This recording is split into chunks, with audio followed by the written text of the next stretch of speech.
when this 151-year-old woman lifted for the first time in the gym and some bodybuilder just came up and whacked her super hard with a barbell? So Wait, mean. that's never happened. Why should women be confident in themselves only when they're super lean? How quickly can you lose 4 pounds of fat in a 3-week mini cut diet? It's gone.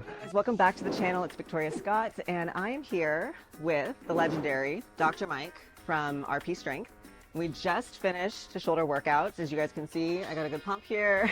That's why he's sitting so far away from me. I've asked him to come on and answer some of the questions I've received from you guys on Instagram or here on the channel about muscle building, specifically for women who are in midlife, and how to overcome some plateaus and different things that you're struggling with. He has no idea what I'm gonna ask him though. So we'll see how good you are on your feet. Not. But on my knees, my God, miracles happen. So don't forget to subscribe to the RP channel as well. The shoulder workout that we did today is a 15-minute shoulder blaster. If you want shoulders like this, all you have to do is follow along with that workout and listen to Dr. Mike, basically. Easy question to start with. Best bang for your buck exercise. You got to pick one. Gun to your head. Gun to my head, it is going to be a clean and press with front squat integrated component from a deficit. It is the single exercise that uses the most muscle of the body. So you basically are deficit deadlifting into a second pull, rack the bar on your shoulders, do a front squat, come up, do a press, come down, and eccentrically control the rest of the movement. That's going to mess up almost every muscle in your body except for like a little bit of your back and a little bit of your chest. So bang for the buck, if you're going to do one exercise, it looks a lot like CrossFit and it hurts. For the rest of your life. That's it. In this case, a strange alien civilization kidnaps you and won't let you do anything else. That sounds extremely painful. Very painful. I don't think I've ever done those. Yes, Maybe they're we'll do awful. those next time. Sure. Do you stretch before or after training? What's your recommendation for that? Stretching is something that people should do under 2 conditions. Condition 1 is that they want to become actively more flexible. And then they should stretch probably unrelated, not a time around their workout whatsoever, a different time of the day. Really put a few minutes into the muscle groups that you want to stretch. Stretch them for a long time, stretch them painfully, stretch them in such a way that it is measurable how much flexibility you're generating and try to improve over time. The other reason you can stretch is some people feel a little better when they stretch out. They have a pre-existing injury or something. Something just feels wacky, you know, like your quad feels like it's got some stuff in it. You kind of stretch it out a little bit, it feels better. That's okay too. So I would like to get people to move away from stretching largely if they're healthy and don't need any more mobility. But if they're unhealthy and need a little bit more mobility, stretch at some other time. After the workout's probably better than before if you're going to do it, if you're going to do it at the same time, that is. But ideally, you just stretch a couple of things before if they tend to hurt a little bit. And other than that, you probably don't need to stretch. A big replacement for stretching is full range of motion lifting, which is a stretch and a contraction at the same time. It gives you all the benefits of being more jacked, more healthy, more lean, etc. Plus also gets you really crazy flexibility. So I would do that. So the majority of women that I work with are 40s plus. I would actually even say 50s. And some of these women have never lifted weights ever. Or this is like their first real go at like hypertrophy training. Yeah. Right. So what are like the top things to consider if you're a beginner getting into hypertrophy training in your 50s? One is don't put a lot of crazy expectations on yourself or any pressure of any kind. People will say something very understandable that is upon deeper examination completely nonsensical, which is, I'm kind of afraid to go to the gym and lift. Do you guys remember that news article when this 151-year-old woman lifted for the first time in the gym and some bodybuilder just came up and whacked her super hard with a barbell? So Wait, mean. that's never happened, right? So mean. And so never happens. There is no danger to you physically or emotionally in a gymnasium. Everyone is welcome at the gym. You're 40, you're 50, you're 60, you're just starting out. People think like, what are the tips and tricks? Like, just get into the gym and start working out. That's how the rest of us did it. The other tip I would say is use good technique. Good technique is a foundation for the rest of your training for forever. And it's a foundation that does 2 things. 1, reminds you of what the fuck to do. I suppose that's thing 0. Thing 2 is it really meaningfully reduces injury risk over the long term. And also it maximizes the effect of the exercise. If you know how to do squats properly versus improperly, less chance of them getting you hurt and more chance of them getting you jacked. And the last thing I'll say is when you go into the gym and you're whatever age, really, this works at all ages, but especially at this demographic, understand that you're there to improve yourself. All you have control over is the variables you have control over: your sleep, your nutrition, your supplementation, and your training.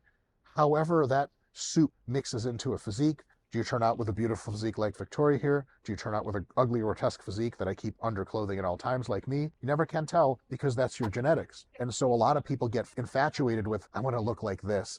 That's really not up to you, especially as a beginner. As an intermediate advanced lifter, you kind of know your body pretty well. You know what's realistic to expect transformation-wise over some months and years. For folks just starting out, don't throw any pie-in-the-sky goals in there. Just do your goddamn best. Be consistent. Use good technique. Try a little bit. and then all these great things will happen. And then later, when you're not a beginner anymore, you could start to make sense of having some distinct goals, so on and so forth. You know, because a lot of girls get ahead of themselves, like, I want to look like this. And it's Yeah. like, blah, blah, blah, blah. Let's get you training for a I while. had a very interesting call with a woman a couple months back who was, I think she was in her mid 50s, and I was explaining to her how long she needed to build for. She was my height, but about 120 pounds. Sure. I'm 155 pounds. Yeah. And she thought she could build 6 pounds of muscle in 6 weeks. Easy. And I said, I should hire you. Yeah, for real. What's your secret? She's like, being a So beginner. That's what's it. the right number? Actually, her reasoning for gaining muscle faster was because she wasn't a beginner, which tells you everything you need to know. Well, that's a lot of equations in my head that don't make any sense. Yeah, Yeah. people come in with some preconceived notions. So for what's sure. a realistic, so if you are a beginner in your 50s, again, somebody, they want to know, can I even build muscle at this age? Oh my God. So what is their potential? Almost everyone can build muscle in their 50s. And some people, if they haven't been really training, so if you're a beginner in your 50s, you can probably build oodles of muscle, pounds and pounds, many, many years ahead. But the thing is, you don't quite know what your genetics are. It could be that you build a little bit of muscle, but at the same time burn a crap load of fat. And then you have this like lean, slick, muscular look, but you're really lean and really thin. And that's like an awesome kind of 80s chic. People love that look. Then you could turn out to have really good genetics for muscle building, turn out like Victoria's six pack over here, just have delts that have their own delts, and those delts have delts. And then that's a possibility. That's a fucking Wonder Woman look you got going on. Gorgeous look, amazing. And there's so much in between. If you say, well, I want to expect to, we just don't know. Genetics are like cars. We know everyone has some genetics, which means you have a car. But is your car a Bugatti, or is it a Ford, whatever the hell that came out in 1985 and breaks immediately? We just can't tell until we ride it around a little bit. Yeah. You training is riding that car around, pressing on the gas, see what happens. You can only ever do the best with what your body's capable of. Setting pie in the sky goals, on the one hand, is not a good idea. On the other hand, setting goals that are like insultingly, you could get there no problem, and you just don't believe in yourself is the problem. Just experience, just do your thing. It's almost like lifting for the first year with a great trainer like yourself is like a party. What kind of expectations do you go to with a party? Stop doing that. It's not how you go to parties. Right. Get in there, Relax. get Yeah. to that state of mind you need to be in, and just have fun. And then Yeah. whatever happens at the party is going to happen. Exactly. Yeah, I think the other thing that people don't realize is they think if I just go in there and do what Victoria does, what it looks like she does, Yes. then I will get the results. And they don't realize there's a skill to it. And you actually have more muscle building capabilities as you get into like year 3 or 4, because you just become more proficient at Yes. doing it, right? You And it starts to execute look better. like something happened, because when you're already pretty jacked, you put on a couple pounds, people are like, well, I'm really noticing it. But if you put on your first 5 pounds of muscle, you're 5 pounds north of being very under-muscled. People are like, well, yeah, Vicky looks like she's not sick anymore. Right. It's a different thing. So it just takes a lot of time. People, it's so totally understandable why in almost every culture, people say, oh, it's American culture. That's total nonsense. Every culture I've ever interacted with, people want things early. They want them right away. They want them without a ton of work. Can I get this body in 6 weeks? I'll sign up for that. And there's plenty of people on the internet that will lie to you and be like, yes, get this body in 6 weeks. And it's like, don't do that. Understand that you're there for the long haul. And here's the thing. If you can make training fun, if you can make it a habit, if you can get some passion behind it, which is realistic for a lot of people, it's also healthy, by the way, for you to do. It keeps you looking great and makes you slowly look better over time. It also makes you physically stronger, more able to do everything you want in your life with your kids, whatever you have going on, pet, travel. That it's just all right answers. And so just attaching your brain to the idea that, like, if I don't look like this in 6 months, I'm quitting the whole thing. Just keep training and magical things will happen slowly over time. How many days a week do you think someone needs to go in and weight train? Yeah, that's a great What's question. the- I have a couple of tiers of this conversation. Tier 1 is what I would call, like, you actually want your body to change, but you don't have a ton of time. And I would say 2 days a week. Why? Because the typical female body, and trust me, I've had access to many female bodies. Kidding, I read a medical anatomy dictionary once. It was hundreds of them. The typical female body and musculature will recover almost completely from an insanely difficult whole body workout, especially after a few weeks of training, in half a week or less. So if you train every muscle in your body once a week, for a female who's in her 50s, sometimes maybe just enough time for her to gain some muscle and just enough time for her to lose some muscle before that week is over. And you're kind of treading a lot of water. Now, can women gain on once a week? They can, but it won't be as impressive as 2 a week. 2 weeks, the minimum standard. 2 a week, anywhere to 6 times a week is how much do you love it? How much is it scheduled well into your life? And how many results do you want from the gym? You will get better results with 3 and 4 and 5 and 6, although the results are kind of sloping. 5 and 6 aren't too different. 2 and 3 is a big difference. So I would say for most people listening, if you're interested in getting fitness as a hobby or interested in getting into lifting weights, start with 2 or 3 sessions a week with a qualified personal trainer or an online coach. And if you love it after a few months, you're not trying to quit, you want more, you love the results, try go to 3 or 4. And then every few months kind of reevaluate. Eventually, after a few years, you may end up doing 6 sessions a week, or you may end up being like, dude, I'm getting such good results from 2. I have such a great balance with family life and work, etc. I'm just going to stick to 2 for a while. That's not wrong. 2 minimum, 6 maximum, play around in between. Yeah, absolutely. This is a great question I was asked the other day, and I brought it up. Can you stay lean in a build forever? The actual answer is yes, Yeah. believe it or not. But it is a good way to make the least impressive possible build that you can. People don't follow that question up with the proper caveat of, can you build, comma, how much do you build? Can you get from Las Vegas to New York City by walking? Well, yes. Is it recommended? Not really. Driving's better. Flying is really much better. Yeah. I personally have a custom-built rocket Elon Musk designed for me because I'm at that level of wealth. Time machine, I do that all the time. Yeah, I just bend New York space-time over to Vegas and step across a portal. That's easy. But no, on a serious note, can you build some muscle over the time by staying ultra lean? Yes, recomposition is a thing. It's noted in the literature, except it's so...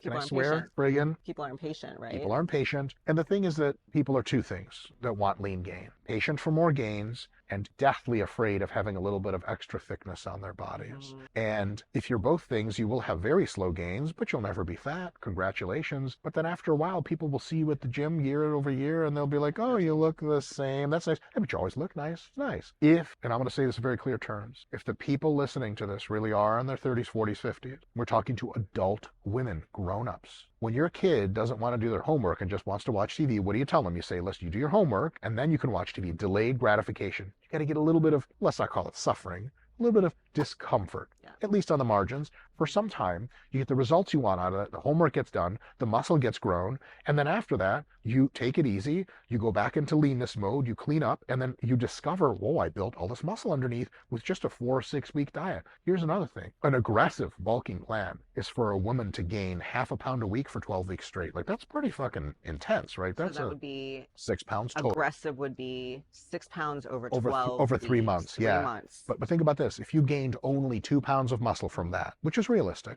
how quickly can you lose 4 pounds of fat? I mean, literally in a 3-week mini cut diet, it's gone. And then look, ladies, you're listening. Do we want to turn you into Jabba the Hutt on your bulking phase? No, we're not trying to get you to try out for sumo. No one wants you to be spilling out of your jeans and muffin top and all that stuff. Right. Although a tasteful muffin top is a great look. I digress. Nobody's trying to turn you into Porky Pig. We're just trying to get you a little bit, how would you describe it? Like a glossy coat, an elegant coat. This is your bulk look. This is my bulk. Yeah, you're not oozing fat out of your pores. You look just fine. And there's some definition there as well. It's great, but it's a little bit of a softer look. It's a softer look that belies the reality that underneath hardness is growing.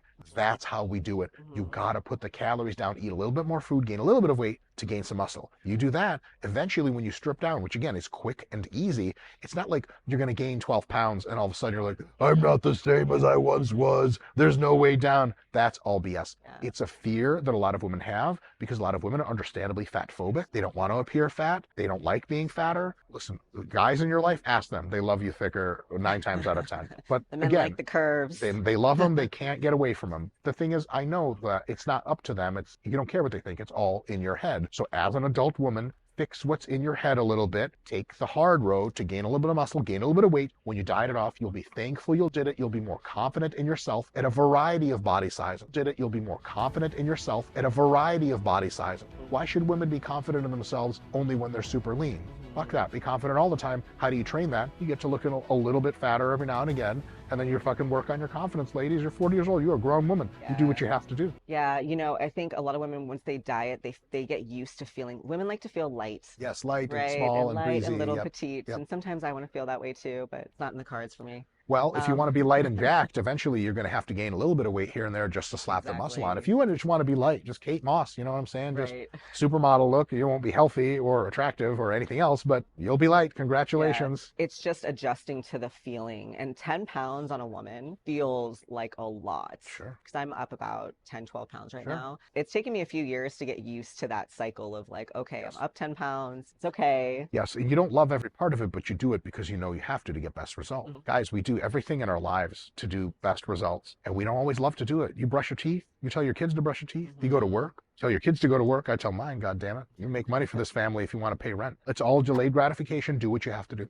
So what to expect in the first builds? I'll give you an example. I sleep like a bear. Sure. I cannot get out of bed. You're going to be hungry for protein, so feed your body well. If you feed your body poorly, snacks and shit like that with no protein, you're just going to keep being hungry because your body doesn't have the nutrients it needs, and you're going to get fat because you eat too many snacks. If you eat a really good diet, then you're going to end up not feeling excessively hungry because you're always feeding your body protein. When you're building, it needs nutrients. You're going to sleep better. Here's another thing. You're going to be sore. Your muscles are going to have that soreness deep in the belly. It's going to feel strange. And here's a really big announcement. Soreness is a normal part of the growth process. There's not a damn thing wrong with it. In fact, it's pretty much a good thing because you know at least you're not trying too easy. So if you're getting sore and your muscle feel fatigued, that's something to expect. The process of creating something capable and beautiful involves a lot of inability and ugliness, right? If you see a supermodel when she's on the elliptical for hour number 3 of her day, sweating her ass off, no makeup, you're not exactly like, oh, holy shit, there's the prettiest woman in the world. You're like, that's pathetic. It looks like a rag or something.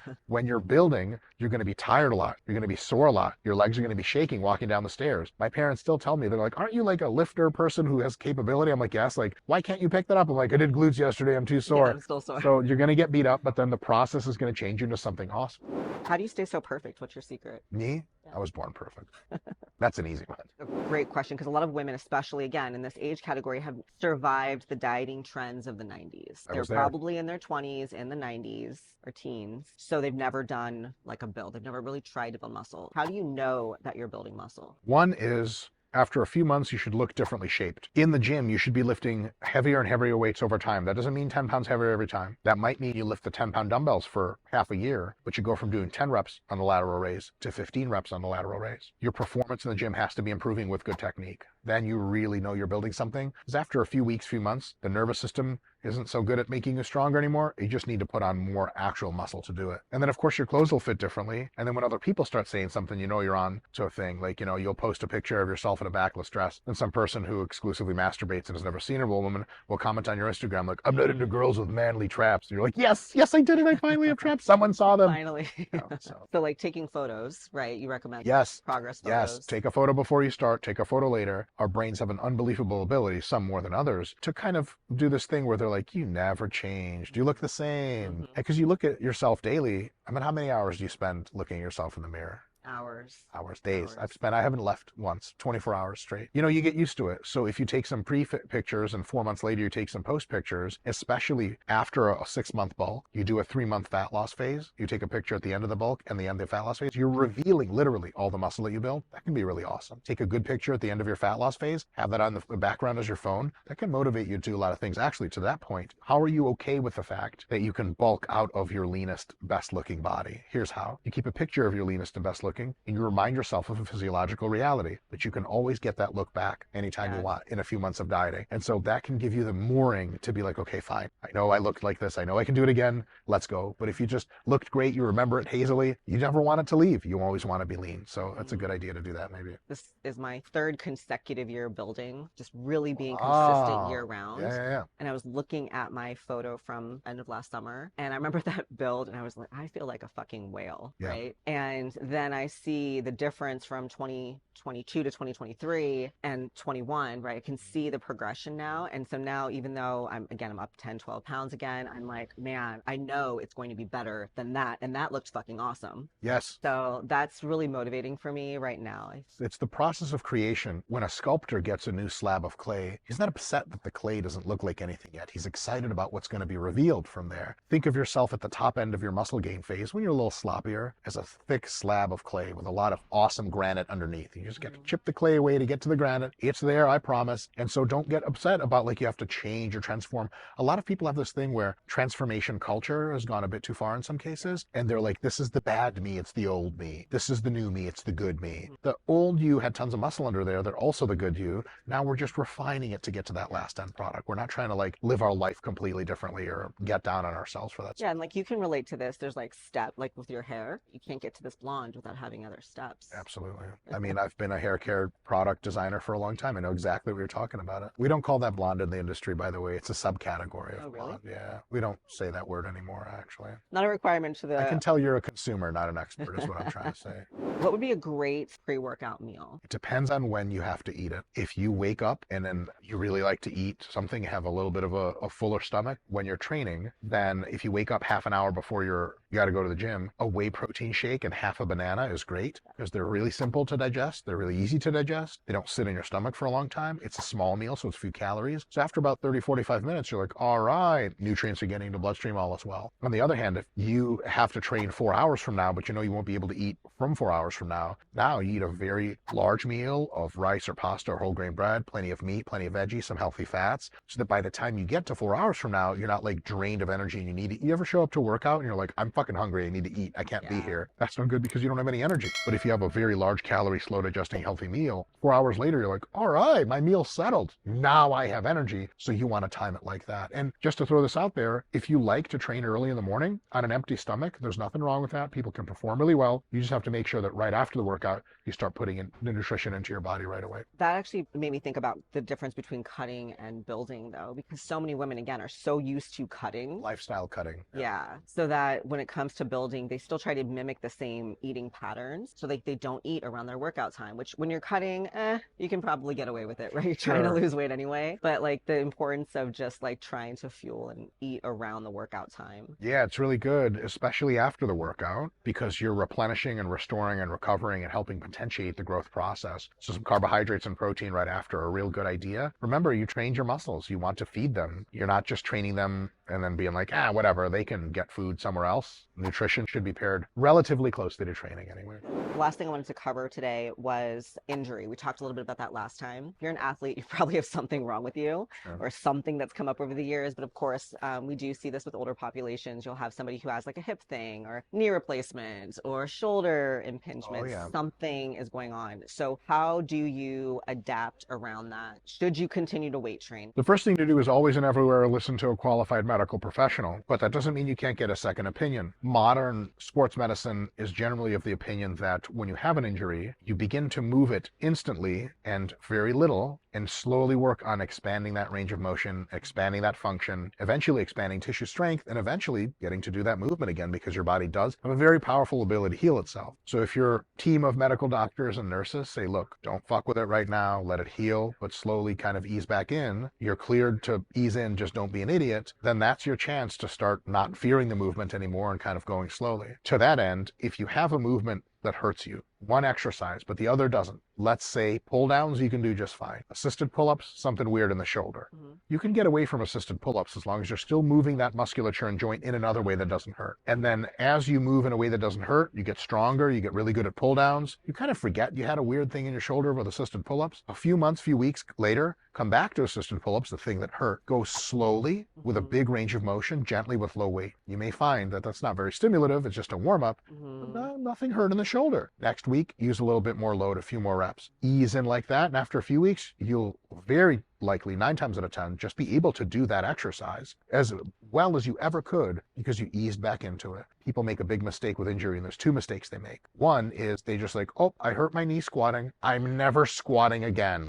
That's not how the body works. The other mistake they'll make is hurt my knee squatting. Okay, felt pretty decent last week. Okay, let's put 500 pounds on the squat bar and go down. Also not a good idea. That middle road, back away from the exercise that hurt you for a while, then try to use really good technique, slowly ease into it. First for technique only. Just move the body in that way with almost no load. Exactly. Right? Slowly expand your range. Might hurt a little bit. Push the pain a little bit, not a ton. You get a little less pain, push it more, a little less pain. Eventually you're doing the movement. Then you start using load. And then it's like you've rehabbed completely where it's like nothing's ever happened. That's right. The worst thing that you could do is nothing. Nothing is terrible. Most likely what will happen if you just avoid it. You will lose muscle in that area. You will lose ability to coordinate muscle groups in that area because you'll have atrophy in the nervous system's ability to coordinate movement. And whatever actual thing that was wrong with you may have healed or may not have healed. Your disuse of it is not helping. The critical underlying facet of rehabilitative approach is to continue to train that area, but with less effort so that area after injury, its ability to recover has come down. So you train in this area. Eventually, it comes back up.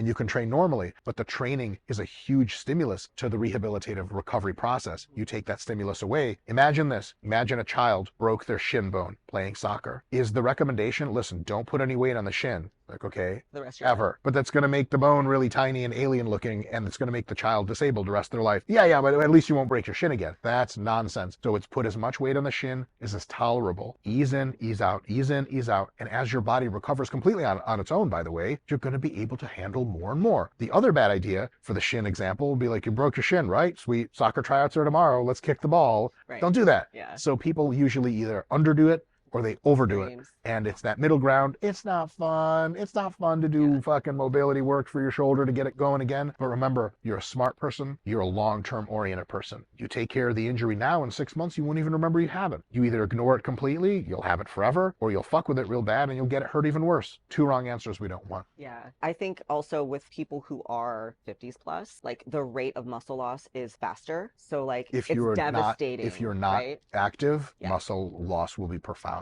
Right. So if you're 20 and you have an injury and you're on bed rest for 3 months, Gives a shit. Not You'll be too back bad. to partying in no time. yeah. But a few months of bed rest in your 50s, you may never Yeah. regain your ambulatory ability as it was again if you're not walking. You may walk like an old person now. Good news, you can fix that by challenging yourself progressively through increasing ranges of motion and difficulty. But that has to be a process you start. A lot of people get hurt, say, I did my ankle, and they'll never do anything about it again. And then you see them in the buffet line and they weigh 300 pounds. They don't Yeah. stand up much because they just wrote themselves off. Do not do that. Progress, challenge yourself. Don't go crazy. Eventually you'll be back probably to excellent health, Yeah. if not better health than you ever had. I'm riddled with injuries. Right now, I'm the best version of myself that's ever been. Physically, mentally, I'm not so sure. But injuries happen, they come and go, and almost all of them you can recover from completely and then some. So when you get hurt, don't get frustrated and just go heavy, that's stupid. And don't get frustrated or scared and abandon that area altogether. So what's your number one tip for somebody who wants to start the muscle building process? They want to start getting into weight training. I'd say get an online coach or get an in-person coach to show you what to do. Coaching is a really big deal. This young lady right here can show you the ropes. You've done this a few hundred times. Quite a few. And quite a few. And you can try doing this yourself. Go to Renaissance Periodization and consume the YouTube content. But first time Your channel piecing is it all together. fantastic, by Thank the you so way. much. I Thank will you. say, I think I've actually followed you since even before I became a coach. Sucks. You need better heroes. I don't even know if RP was around. Maybe was RP around? You had a YouTube channel before then, no? No, I never did. Oh, I had an OnlyFans. You're probably thinking about that. The OG. The OG first subscriber. There's so much good content on. There's bad content, There's bad content. but there's so much good Right. content. You guys put up Totally. such good information and such good like education, Thank you so much. and you're entertaining, Thank you so much. Thank you so much. which I I will appreciate. say it's cool if you follow us and look at our stuff, amazing. But honestly, if you want to get serious and you're saying, look, I'm 51 years old, I need to start building some fucking muscle. I want to take control of my fitness. There are experts out there that can help you. And it's much better to do it with an expert than do it by yourself. And look, if you don't like the person you're working with, you're going to get some great results. You can always switch trainers, switch coaches. Yeah. And then you do the little hop skip. Finally, you get a trainer coach that really knows their stuff. And she's really, really awesome. And you get along. And then it can be a lifetime relationship of her just making you look like Wonder Woman all the time. It's pretty Yeah. fucking sweet. I would say the shortcut to your goals is there was a shortcut. It's to get a coach. I learned a 100%. lot from my first coach. Of course, I did what everyone did. I attempted things, just consuming content. That Yes. actually, but I'm so old that back then there was just magazines. There I actually remember. Instagram didn't exist. Oh, yeah. So I actually read magazines and I followed bodybuilding.com and T Nation. Yes. And it was just black, like the websites were just black Oh, with white yes. text, Oh, yes. white fonts. Oh, And I yes. would just consume everything I possibly. Someone mentioned creatine. I was like, oh, I don't know. What's that? And I would spend Totally. hours just like trying to learn and learn and learn, Sure. which is a full-time job in and of itself. So I finally got to a place where I'm like, let me get somebody who has experience Sure. with this. And I hired a really, really good. I was lucky though. I hear some horror stories of people hiring bad coaches. Yeah. And for not to toot my own competitors. horn, but I do learn from the best of the best. You guys have been on my channel. You guys see the people that I'm surrounded by. And I think that ongoing education is so important. And I demand that from my coaches as well, the coaches that work on our team. We're always kind of studying and learning and Yes. practicing new stuff. But I think the shortcut to anything is to get a coach that's like been there before. It looks, it costs money, but it's worth it. If it's not worth it to you, don't hire a coach. If it's worth it, it's Time's going to of the change your life. essence if you're 50. Yeah, right? sure. Another thing is when you hire a coach, you're spending the money. Let the golden handcuffs work on you. try, because some people will hire a coach and like it's kind of a write-off in their mind, like, well, I hired a coach. They just tell them they're like sick half the time, or they're somewhere in Antigua and Or they fight Bermuda you or on some everything. shit. They fight you on everything. Yeah. I don't want to say surrender yourself to your coach. My parole officer says not to use language like that anymore on women. Just make sure that you're bringing your effort and your open-mindedness, because if you can do that, then all of the coach's mega powers will shine through you and you'll accomplish whatever it is that your genetics are capable of, which is maybe more than you think. Love it. So if you guys still live under a rock and you don't know who Dr. Mike is, how can they find you? Probably best I'm not found. RP Strength on YouTube, and just RP and then strength, all one word. You'll see my ugly face. You'll click on it. You'll regret it. But if you put the video off and you keep the audio on, apparently my voice is somewhat ASMR, which people say is a nice thing. There you go. Interesting. See you on the internet. Thank you guys. If you guys like this video, if you have any questions, comment below. We'll see you guys next time.